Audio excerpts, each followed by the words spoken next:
राम राम। शरणु सतगुर ध्यान को, मुख हृदय हरि नाम। नित्य प्रति संगत सादगी, आजीवन मोक्ष सुख राम।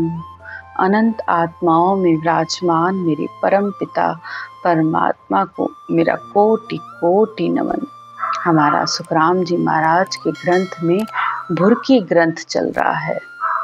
भुरकी, जिसको कई लोग भस्म कहते हैं, कहीं धूल कहते हैं, तो कोई इसे वशीकरण मंत्र भी कहते हैं। हाँ, सच में ये जो भुरकी है, राम नाम की भुरकी है, बिल्कुल एक वशीकरण मंत्र की तरह ही है। जो भी आत्मा अपना निज मन निज प्रेम इसको देती है, तो ये भुरकी यानी ये राम नाम मंत्र उसके पूरे शरीर में ररंकार की ध्वनि उठ जाती है, और ये ररंकार की धुन उसे परमात्मा से मिलाने का काम करती है। अब आत्मा इसे छोड़ना भी चाहे तो भी नहीं छोड़ सकती।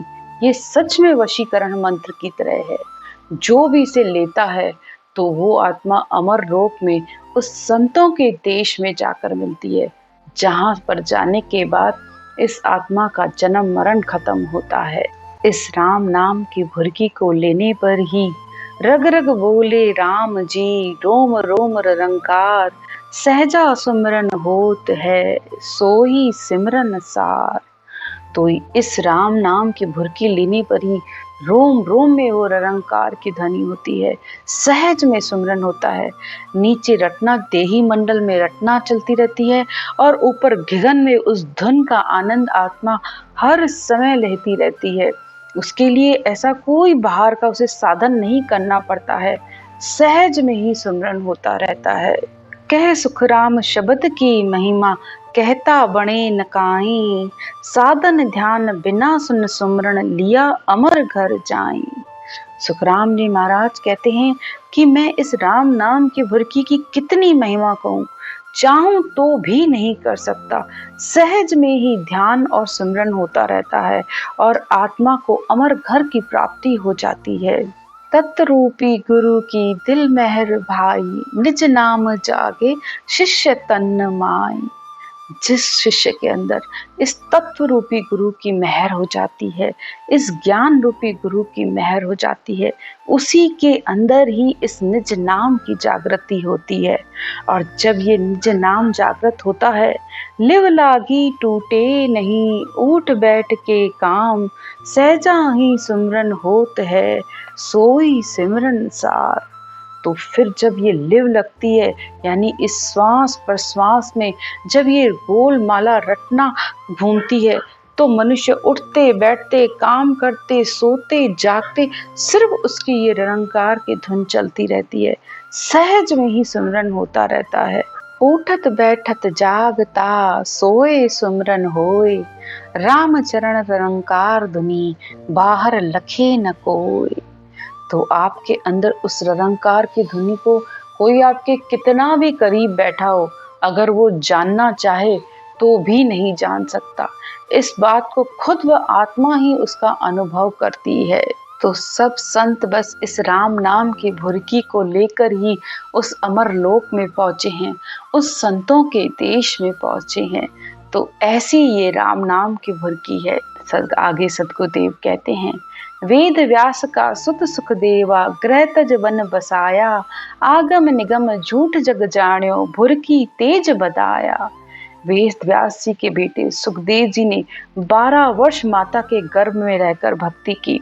वे बाहर आए ही नहीं, क्योंकि बाहर आकर वे माया में फंस जाएंगे, इसलिए उन्होंने अंदर गर्भ में बैठकर भक्ति की। लेकिन प्रकृति के भी कुछ नियम होते हैं। सब ने उनसे कहा कि आप बाहर आओ, तो वे आड़ नाल समेत ही बाहर निकलकर जंगल में चले गए। उनके खुद के घर में इतना शास्त्रों का ज्ञान था, लेकिन फिर भी उन्होंने जाके राजा जनक से इस राम नाम की भुरकी को लिया और परम धाम को गए। अमरीश राजा बड़ भागी, सत एक व्रत नारी। भुरकी सुन दुर्वासा कोप्यो, लग्यो चक्र जिण नारी। संत में और ऋषि में बहुत बड़ा अंतर होता है। सद्गुरुदेव आज ये बात बता रहे हैं कि संत हमेशा दूसरे का भला ही सोचते हैं और ऋषि जो तपस्या करते हैं तो कहीं नहीं कहीं उस तपस्या का अहंकार आ जाता है। वही राजा अम्बरीश के साथ और दुर्वासा ऋषि के बीच हुआ। राजा अम्बरीश बहुत ही भाग्यशाली राजा थे, सत्यभाषी थे, नम्र थे, एक पत्नी व्रत थे। और दुर्वासा एक ऋषि थे जिनके अंदर अपनी तपस्या का अहंकार था और अहंकार का दूसरा रूप क्रोध के रूप में जरूर आता है। जब उन्होंने उनकी तारीफ सुनी तो उनके अंदर बहुत ही क्रोध आया और उन्होंने राजा अम्बरीश को मारने के लिए शस्त्र छोड़ा। लेकिन राजा अम्बरीश के ऊपर भगवान विष्णु का चक्र था और वह चक्र उल्टे बल्कि दुर्वासा ऋषि को मारने के लिए उनके पीछे आया।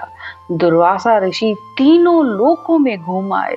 भगवान विष्णु ने से भी वे माफी मांगने लगे तो भगवान विष्णु ने उनसे एक ही बात कही, मैं तो भक्तों के वश में हूँ, अगर तुम्हें माफी मांगनी भी है तो राजा अम्बरीश से जाकर मांगो।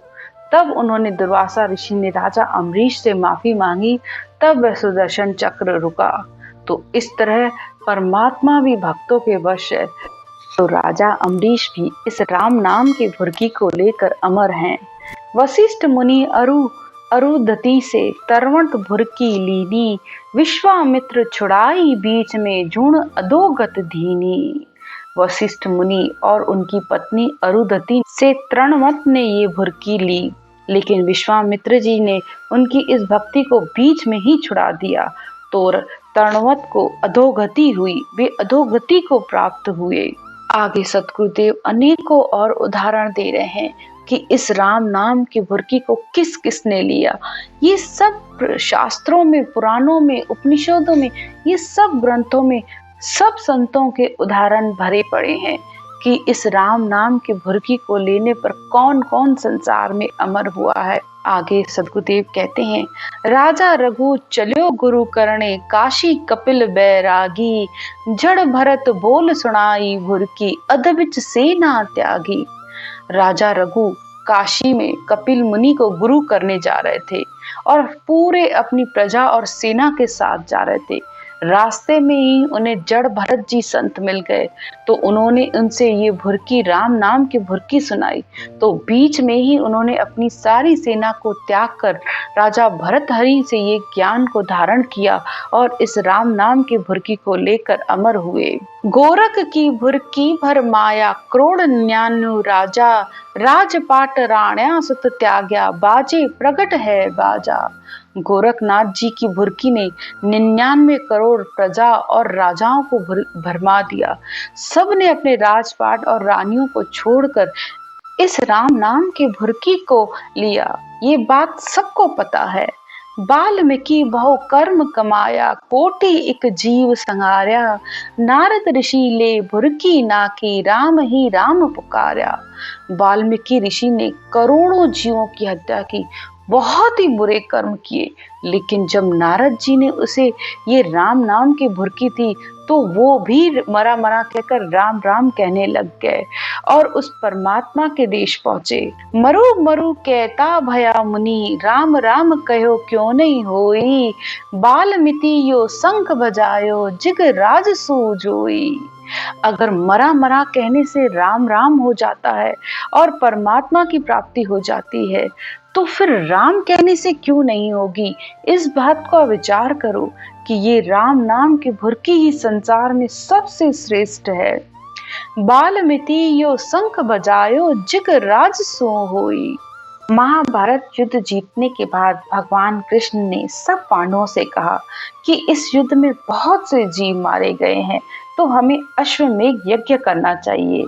तो पांडवों ने अश्वमेघ यज्ञ में ऋषियों मुनियों द्वारा विधि विधान से ये यज्ञ किया, सबको भोजन प्रसाद करवाया, लेकिन फिर भी शंख नहीं बोला तो सब उदास हो गए। तो भगवान कृष्ण ने कहा, इस राम नाम की भुर्की को लेने वाला संत बाल्मीकि को बुलाओ, वो भोजन करेंगे, प्रसाद ग्रहण करेंगे, तब ये शंख बजेगा। तो अर्जुन और भीम वाल्मीकि जी को लेने के लिए गए, लेकिन वाल्मीकि जी ने जाने से मना कर दिया और एक शर्त रख दी, अगर मुझे 108 यज्ञ का फल दोगे तो मैं चलूं।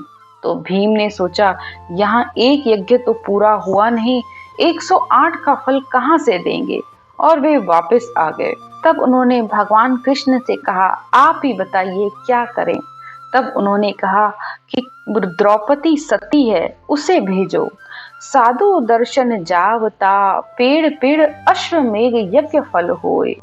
जब साधु दर्शन के लिए जाते हैं तो शास्त्र भी कहते हैं कि एक एक पैर उठाकर जब आप साधु दर्शन यानी उस परमात्मा के दर्शन के लिए जाते हो तो एक एक पैर एक एक अश्वमेघ यज्ञ के बराबर होता है। यही बात आगे उन्होंने कही, संत मिलन को जाइए, तजे ममता अभिमान, जो जो पग आगे बढ़े, कोटन यज्ञ समान। तो जब संत से मिलने के लिए यानी इस ज्ञान से, संतों के इस ज्ञान को जब धारण करो तो अपनी ममता, अभिमान, मोह को सबका त्याग करके जब आगे बढ़ते हैं तब ये कोटिन यज्ञ के समान हो जाता है। तब इस आत्मा को उस परमात्मा के दर्शन होते हैं। और इस तरह द्रौपदी नंगे पांव वाल्मीकि जी के आश्रम गई और उन्होंने कृष्ण के द्वारा कही गई ये बात कही कि मैं एक एक पैर चलकर आपके पास आई हूँ, तो 108 यज्ञ का फल मैं ये आपको देती हूँ। और द्रौपदी के ऐसे भाव सुनकर वाल्मीकि जी बहुत खुश हुए और उन्होंने उनके यज्ञ में भोजन प्रसाद ग्रहण किया। तब वह शंख बजा। तो ये है राम नाम की भुरकी लेने वाले संतों की महिमा।